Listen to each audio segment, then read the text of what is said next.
What is condo financing versus finance contingency? When we purchase a property, we're going to write a contract to the seller saying, hey, seller, we'd like to buy your home. And while you're going to talk about sales price and closing times, there's two big important things written into some contracts, but not all contracts. Here in Northern Virginia, we are lucky enough to have two contingencies to help protect our buyers. The first contingency is finance contingency. So this means that if the lender is not going to give you the money to buy the property, then you can withdraw yourself from the contract, receive your deposit back because you're going to back out for the finance contingency. We also have another piece to this, which is condo finance. When a lender is approving you, like the finances, the job, the income might be there, but there's kind of a secondary element, a more specific element called condo financing contingency. Now, in Northern Virginia, we have that already pre-built in the contract. In some other locations and states, they don't have that put in. So it's really important to kind of differentiate between the two. We all want to close quickly. We all want to get the job done, but we also want to protect our buyers and the lender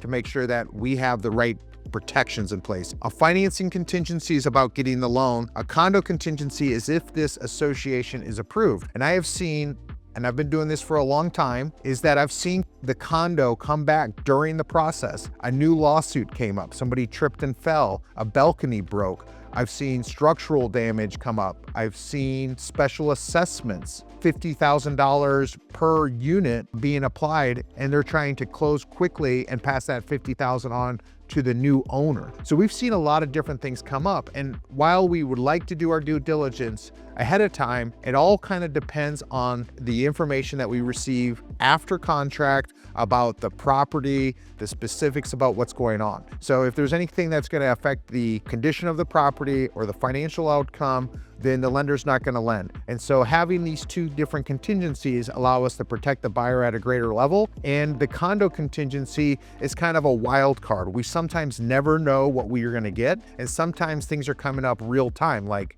it happened yesterday. And so we want to make sure that that buyer is protected. Many agents in a competitive market want to waive these contingencies. And while the buyer may be pre-underwritten ahead of time and they have their approval and they don't want to do their finance contingency, I really encourage not to waive the condo finance contingency because there's a variety of things that are out of our control that we're collecting information during the process to make sure that we qualify. Buying a condo is no easy feat. You need to work with a professional to help get you done. My name's Shawn with Embrace Home Loans. Follow me for more tips, tricks, and how to close the deal.